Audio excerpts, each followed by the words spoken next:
Then welcome to the late night show here in Hall Glitch at the 38C3. I'm very proud to present to you people that are very important for net neutrality. They're fighting for years to gain it and to keep it.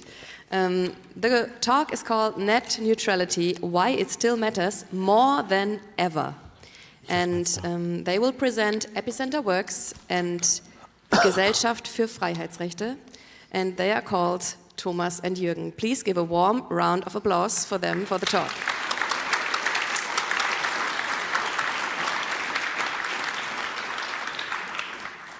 Thank you so much. As you might have seen in the program, we were actually supposed to be 3 people here on stage. Sadly, Raquel Renno Nunes from Article 19 couldn't make it, but this will not stop us. We'll still go ahead with the talk. So we'll be a little bit more spontaneous, but yep. I think that's good. The issue that we'll talk about is net neutrality. And maybe we should start with a short introduction. Net neutrality is the concept that really sets the internet apart from all previous telecommunication networks. It is the principle that distinguishes it from a telephony network where you have a central control point that decides whether you're allowed to make that call and how much it costs. It also gives us the possibility to not just receive information like in television, but also to send it, to be in a bidirectional relationship with the rest of the world. And this principle is enshrined in law in many jurisdictions around the world. And we also want to take a quite global approach to the issue here. And without further ado, we will start with the issue of zero rating. This is Raquel's part, so I'm trying my best to cover for her here. Bear with me. And we should first start with a definition of zero rating before we come to this information. Zero rating is basically the practice of internet service providers to apply a price of 0 to certain apps, or in other words, to exclude them from your monthly data cap. If you only have 2 or 10 or 20 gigabytes a month, zero-rated apps wouldn't count towards that data cap.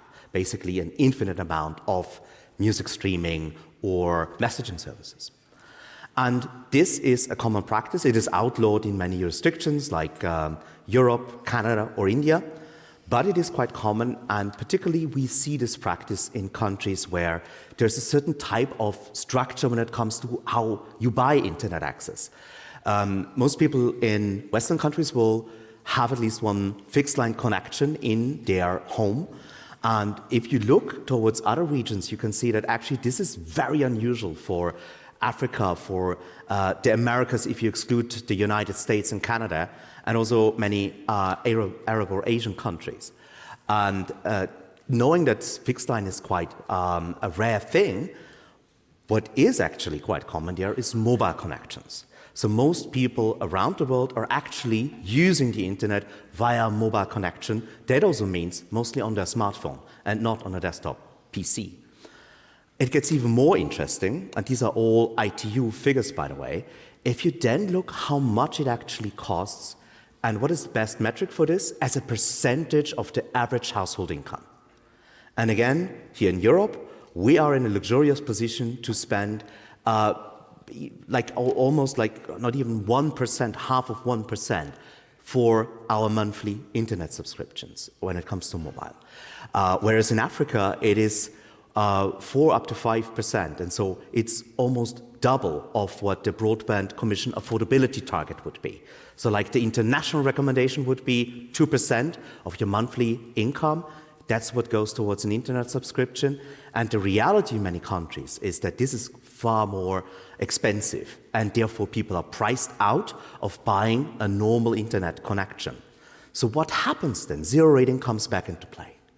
And zero rating is very often combined with only a certain amount of applications that are excluded from data cap. And the most common one are actually messaging apps. WhatsApp being the front runner by far. And so you have quite a few countries in the world where a few things come together. You have a strong dominance of WhatsApp.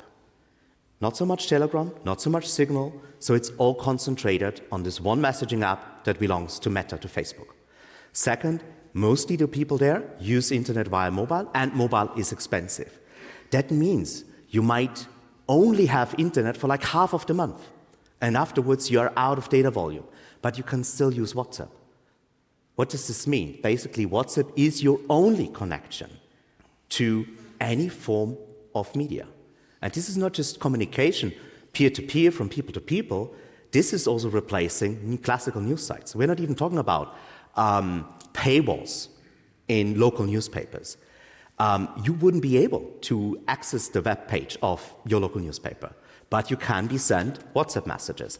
What does this lead to? Of course, politicians and marketers are very much aware of this reality, and we have seen a lot of trends where politicians, like here the President of Mexico, are creating dedicated channels for WhatsApp to mobilize their constituency, to message out whatever they want to the people to read.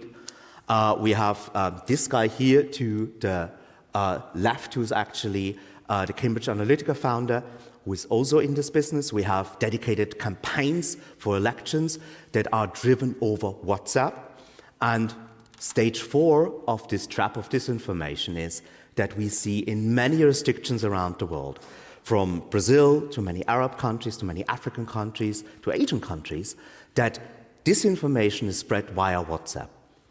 And this really creates an echo chamber and a prison for many people to be stuck in this type of information prison, where you are fed disinformation, even if you would want to check the sources, even if you would like to have an independent secondary information, you would be unable to do so.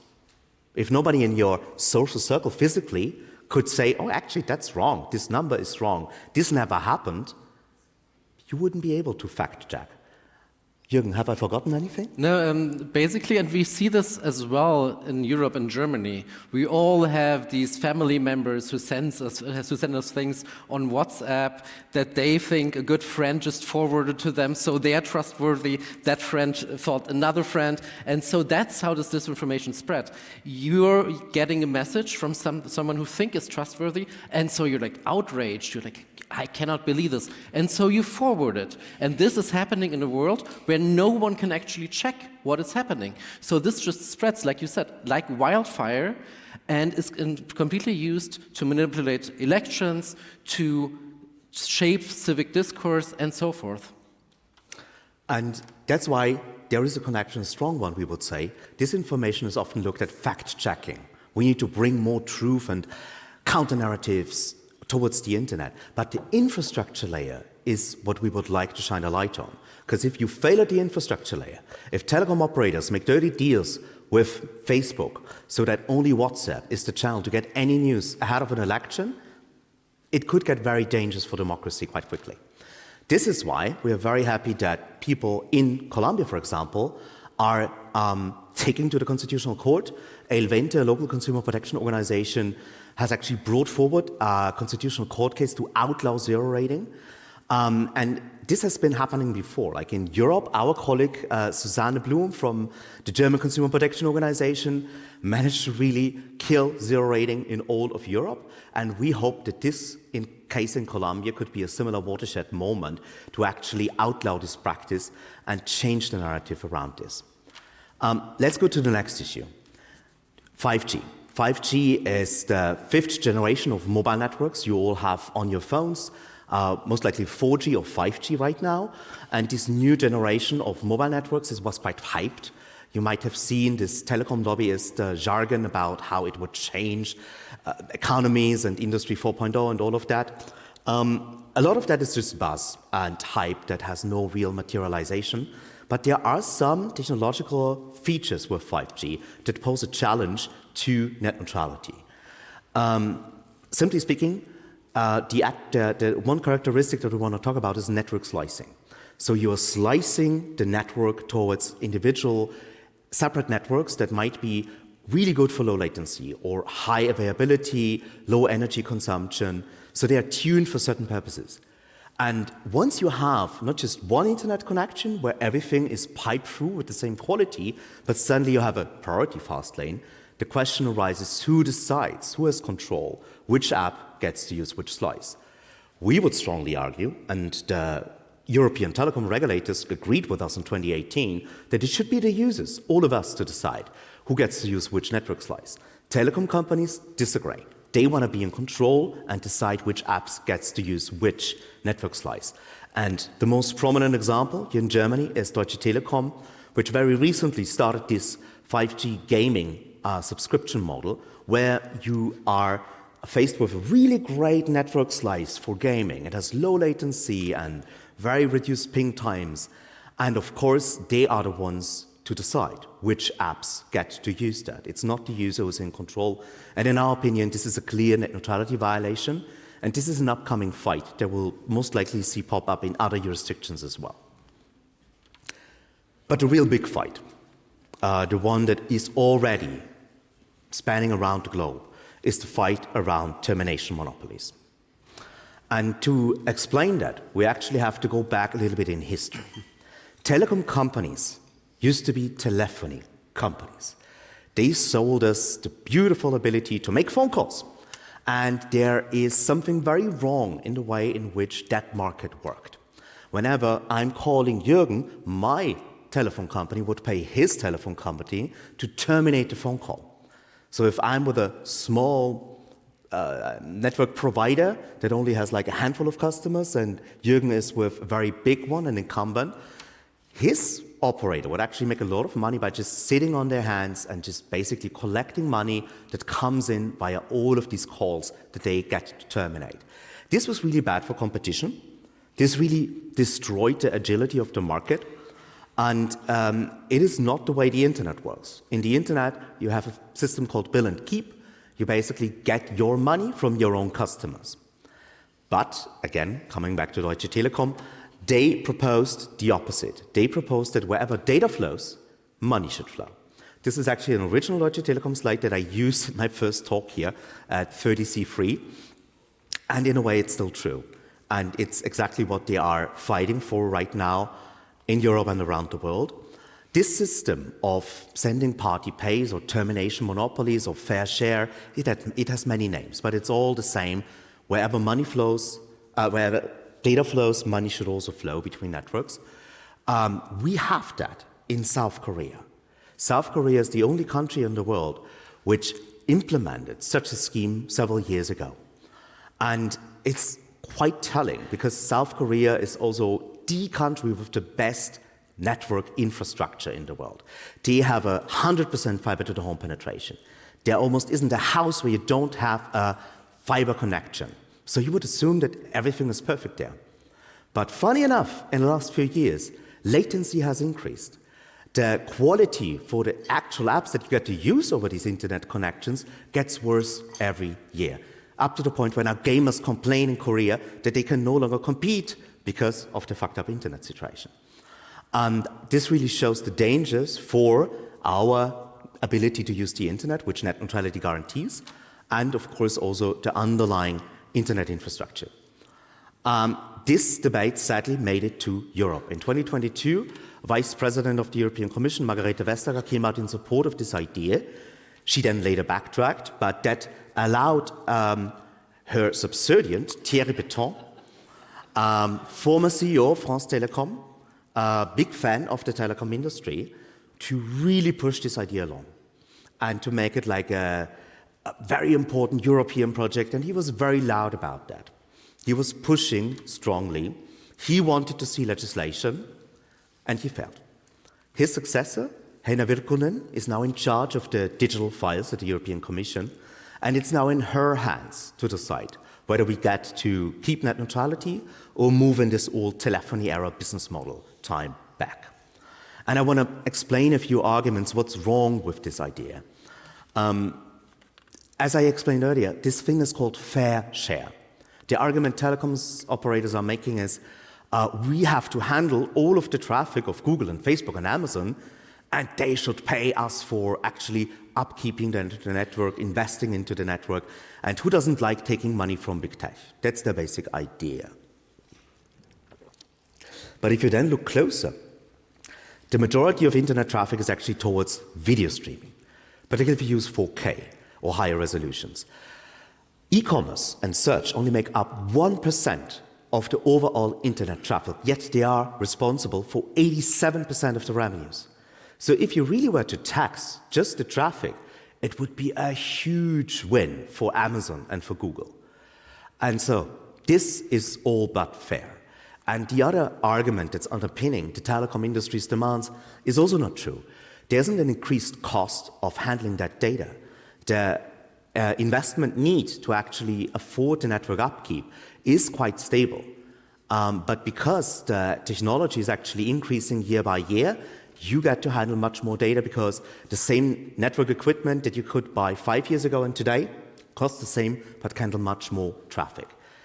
As I explained earlier, it would also be bad for the ability from small telecom operators to compete. So it would be actually bad for affordability because only competition keeps prices low. And some other problems with this idea of fair share or network fees is that whenever the content providers don't pay, there will be a consequence. I mean, don't kid ourselves. Like, we ask these big corporations to pay millions for every internet provider in Europe. They will fight tooth and nail not to pay that. And whenever they don't pay, of course service quality will be reduced. And that leads us to the violation of net neutrality, because it would reduce our ability to choose, our ability to use the internet as we see fit. And lastly, the whole idea is also flawed in terms of attribution, because just the fact that network traffic flows between Deutsche Telekom and some content delivery network doesn't mean that it is this particular company or another. There are 80 up to 100,000 autonomous systems that make up the internet. So this is all but a two-sided market. It's a 100,000-sided market. And there's also things like Disney Plus, who are in some countries as big as Netflix, but they don't have their own network. They use several CDNs to distribute their content. How would you make them pay? And if the CDNs pay, suddenly all of our governments, e-education services, all of the small and medium companies in Europe would also have to pay, because Hetzner and Cloudflare would have to increase their prices. If you're using Tor, VPNs, or Apple Privacy Relay, you simply make it impossible to attribute to traffic. And so all of that led to this huge coalition of NGOs, regulators, countries, and a huge chunk of the industry that are opposing network fees. A friend of mine once commented, this is a coalition big enough to invade Iraq. We have Creative Commons and the Motion Picture Association, the copyright mafia. We have Wikimedia and Paramount. We have the gaming industry, we have the internet exchanges, we have the sports rights associations, all of the public and all of the private broadcasters. Everyone is opposed to this idea. Yet, Mario Draghi, in his very famous report about making Europe competitive, or keeping it competitive, where he said, we need to invest billions in order to keep us rich in Europe. One of his recommendations was to establish exactly this idea.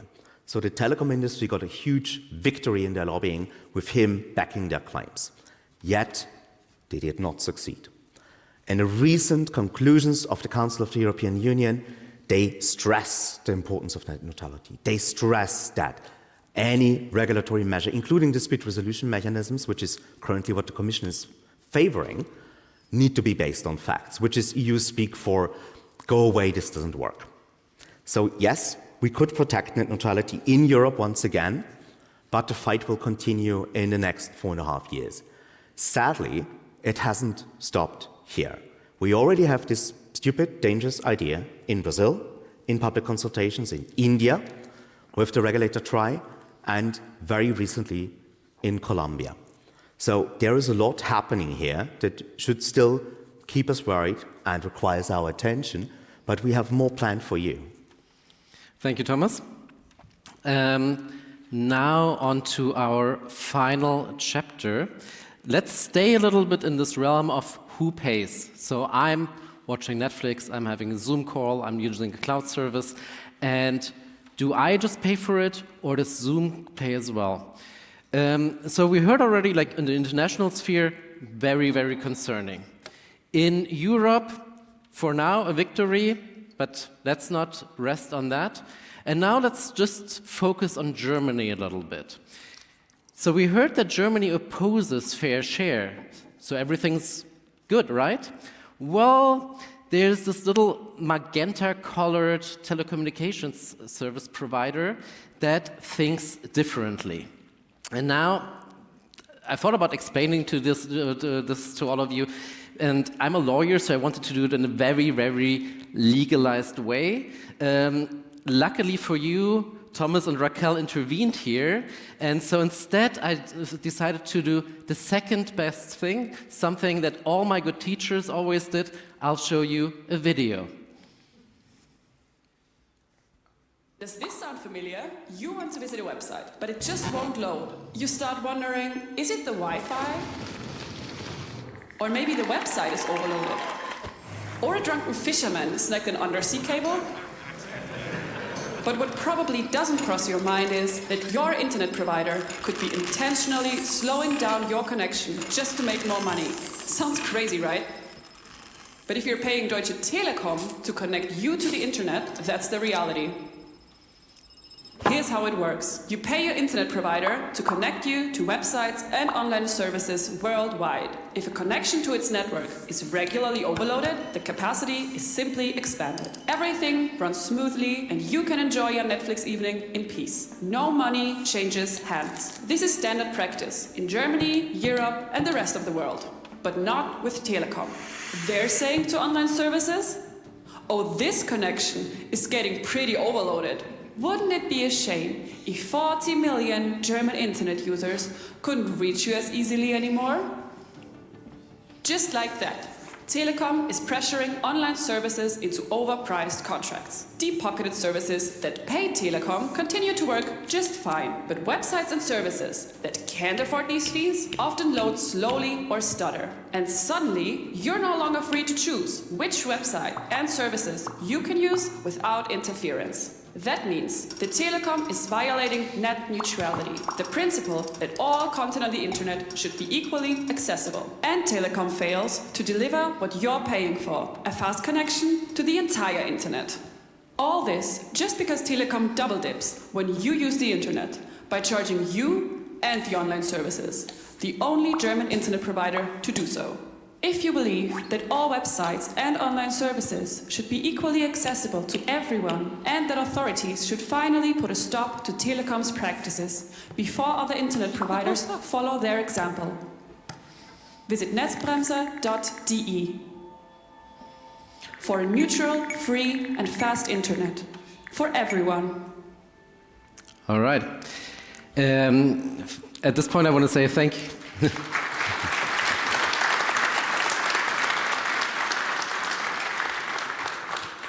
At this point, I want to say thank you to Alexander Lehmann for this amazing video, and which basically did my job for me, so that's always good. So just to have a short recap, so what is happening? You are the provider of content or an application, and you want to reach customers from the Deutsche Telekom. Deutsche Telekom has roughly 40% of the market share in Germany. So basically, if you want to reach German customers, you have to go via them. And so they'll tell you, like, yeah, of course, you can always enter our network. That's not the issue.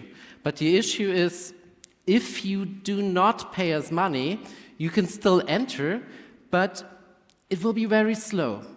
And for you, that's, of course, a problem, because the customers at the very end, they'll not think the problem is of the Telecom, they'll think the problem is of you, and they'll switch to anyone else on the market, and so that's a huge problem for you. So at the end of the day, you probably have to pay. From a customer perspective, what does it actually mean from them? So I'm a customer of the Deutsche Telekom, and due to this, I kind of have access to two different kinds of internet. The normal, in Germany not always very fast, but still, relatively fast internet that we all know. And then a second internet, kind of 1992, you know, modem times, you can kind of cook some coffee while you're loading a page, and who decides Which internet you're accessing? Well, it really depends on which service you're using. If it's a service that pays for it, it's fast. If not, back to modem times. And this is happening a lot. So to people using Canva, to people gaming, but also to researchers. So what we did is we collected a lot of cases on this. And we already have over 100 of these complaints of people saying, well, something's wrong here. My service is very, very slow. And we talked about net neutrality all the time so far, and now, once again, as a lawyer, I have to throw some law at you, but once again, don't worry. We'll just cover this quickly. So is this actually legal? And so the concept of net neutrality is set down in law in the European Union, in the Open Internet Regulation, in Article 3 specifically. And I just put up here 2 specific subsections of it. And to summarize, there is the right for end users to access information completely irrespective of where that information, so that data, is coming from. So you have a right to choose. Are you watching Netflix? Are you using Canva? Are you using some other service? And you can do all of this equally. At the same time, there's an obligation on the providers of internet access services, so the Deutsche Telekom, not to discriminate between those services. So, not to discriminate, basically, whether someone pays or not. That's net neutrality poured into law. So, but, well, then that is clearly illegal, isn't it? So why isn't there anything happening? Well, you know, isn't there someone responsible to enforcing this kind of law, we thought ourselves? And yes, indeed, there is. The Federal Network Agency, oder Bundesnetzagentur, is responsible for that. And overall, they're definitely doing a great job. But we thought in this area, they might need a little nudging. And so that's why we decided and stuck our heads together and thought, what can we do? And we do have an announcement to make here right now. And this is that we're handing in a complaint based on this.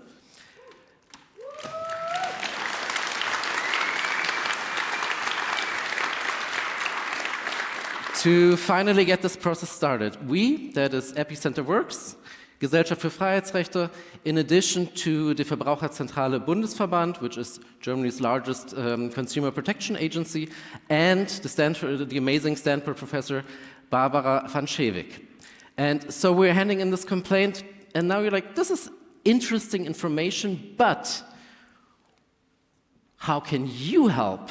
And thanks for asking. We do have some ways for you to help. First of all, do you have a contract with the Deutsche Telekom? Well, you might join our complaint if you want to.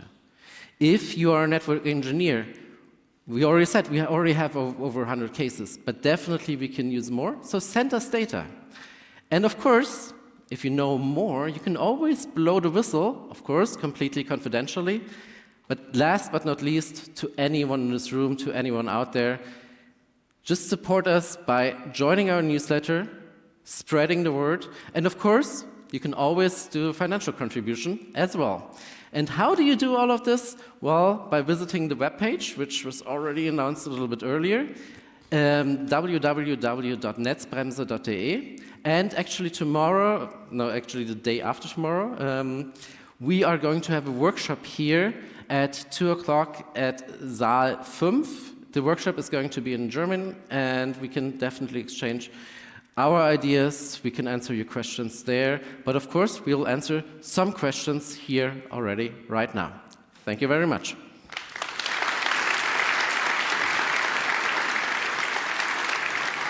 Thank you so much, Thomas and Jürgen, for your awesome talk. And we have time for a few questions. So if you have a question, please line up.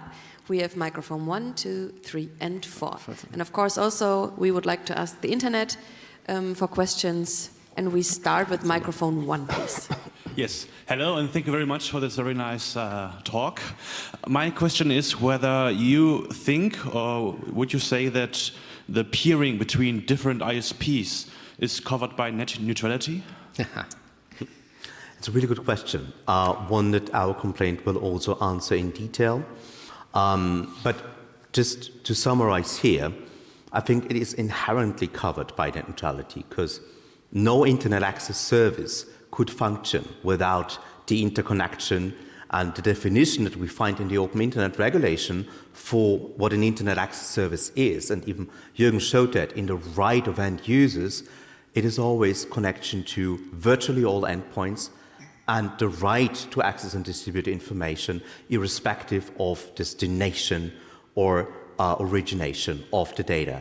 Hence, it would logically never follow to just have an internet access to one network. This is simply not internet, it would be only network access. And that's simply not what the telecom industry, or Deutsche Telekom in this case, is selling to us. If I may add to that, well, of course we're convinced of that, otherwise we wouldn't file the complaint. But so legally speaking, so it hasn't been like the one decision that says that yet. But if you think about it logically, if we set out such a rule that basically prohibits discrimination on a certain level, and that is definitely clear, we have decisions on that, but then you say, but on the level behind that, you can suddenly discriminate, which has the exact same effects. That seems to be at least very odd, I would say. We have a question from the internet. Signal Angel, please. Yeah, here is one question from the internet, and it goes way back to the beginning of the talk. Doesn't prohibiting zero-cost connections just make internet entirely unavailable? Fake news just travel via speech, but still cannot be fact-checked. Yeah, this is a very common question in the debate about zero rating in countries where affordability of internet access is a problem. And there are various answers to this. First and foremost, we can point towards regulatory proceedings like Canada, which looked into this question and found that actually zero rating is not a helpful asset in order to provide connectivity. We also see in the countries where we do have this problem and zero rating, it doesn't actually help with bringing more people into the internet. And this is, of course, true of the simple WhatsApp messaging services, but also for things like Free Basic. It used to be called internet.org and is Facebook's replacement of the internet, basically a walled garden. And then it's very important from a justice perspective to highlight that actually giving users access to just a handful of services is not cheaper than giving them access to the whole internet. You still need to build the network, you need to manage the subscription, and then you additionally also have to limit the data traffic to just those applications that you allow people to use. Why not simply have a low bandwidth mode that is maybe not fast enough for many of the important applications that you would like to use, but that still allows you many text-based internet consumption and also messaging. So such a low bandwidth mode would be application agnostic, totally in line with net neutrality, and could solve the connectivity problem. And in effect, we also see that from the real data that we have, because there are many NDAs, it isn't the case that Facebook is actually paying to have their messaging services zero-rated. So this is really much more a marketing tool for both sides, the telecom operators and of course Facebook, to cement their market dominance, than it is really a form of charity to subsidize the connectivity of people that otherwise couldn't afford it. We have a lot of questions still, so maybe you are up for some questioning after the talk. So please keep it short. Number 3, please. Thank you very much. It seems like in certain countries where you actually have a lot of telcos, such as Denmark, that you have the telco sort of diverging into also providing content. So you like buy a package where you get your Netflix subscription together with your telco subscription. Have you thought about addressing that as well as taking Telecom to court here in Germany? So that type of bundling per se would not be covered by the Open Internet Regulation, so it wouldn't fall under the legal or principle-based definition of net neutrality. Of course, this vertical integration can become a problem. particularly if you have a strong market concentration on the telecom level. That could lead to a lock-in situation, and many of the subscription-based models for Spotify and other streaming services are also kind of building onto that. But this, I think, and I mean, Jürgen, please correct me, would be something that you need to tackle under classical competition rules, but it wouldn't be necessarily something that would fall under net neutrality if there is no technical discrimination, like giving a fast lane to your own services, or economic discrimination, where like my music video streaming is excluded from monthly data caps. Yep, so just basically confirming.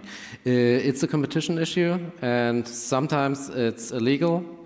It really depends on the specific issues of the case. Number 4, please. Hi, thank you for your talk. I'm trying to wrap my head around the definition of discrimination in the examples you showed, because it might end up a bit of a hot take. Is Deutsche Telekom actively discriminating when they're not providing more bandwidth to services like Netflix, so it ends up bottlenecking? Or bottlenecking, sorry. And we explained that even in the video. So the normal practice in the interconnection market is that whenever a connection is saturated, you are upgrading the link. You're creating more capacity. And this is also something that is in almost all cases, like 99.999996 or something % of the cases, it's settlement free. So there is no money is exchanging hands, because it is to the best of everyone's interest to have data flowing horizontally in a peering connectivity and not going via transit routes, for which most network operators have to pay. But a few very large network operators in their home markets, where they have the strongest dominance, are diverging from this principle. The internet is built on the idea that it is more than the sum of its parts, and hence allowing data to flow across networks is inherently what even makes it a tool that also drives demands for internet access services and innovation and everything else we like about the internet. But here, a few of the very big telecom companies are diverging for their own monetary gains. So that's why we would say this business practice is actually in violation of net neutrality. It is a discrimination that has a negative effect on the ability of both end users like us to use and choose services, as well as on application and content providers to offer their services. And this is very often seen as like dangerous legal territory here, to use the bad word, but let's say it is not always easy for the application providers as well, because if you're not paying, then your users will have problems to access you via those networks. We have one more question from the internet, and then we would like to ask you to ask your questions personally, if that's possible, after the talk. So please signal, angels. Yeah, here's another question from the internet. What are some data points or types that we can collect, or tools that we can execute that can help you? That's your question. So this is certainly a bigger discussion, for which we would also point people towards the workshop that we'll have on day 4 at 2 p.m.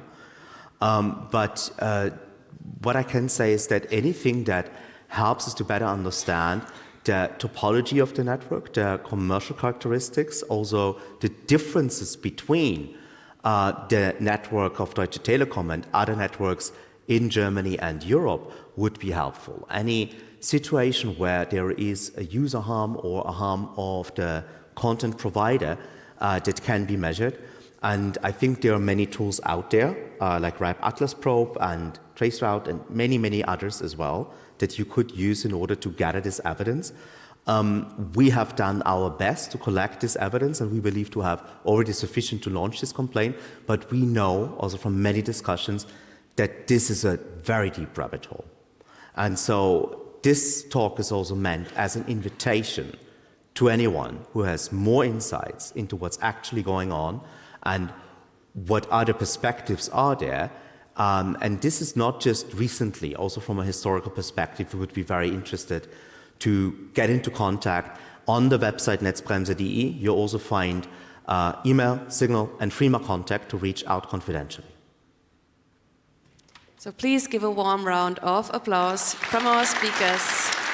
Jürgen from the Gesellschaft für Freiheitsrechte and Thomas from epicenter.works. Thank you and good night.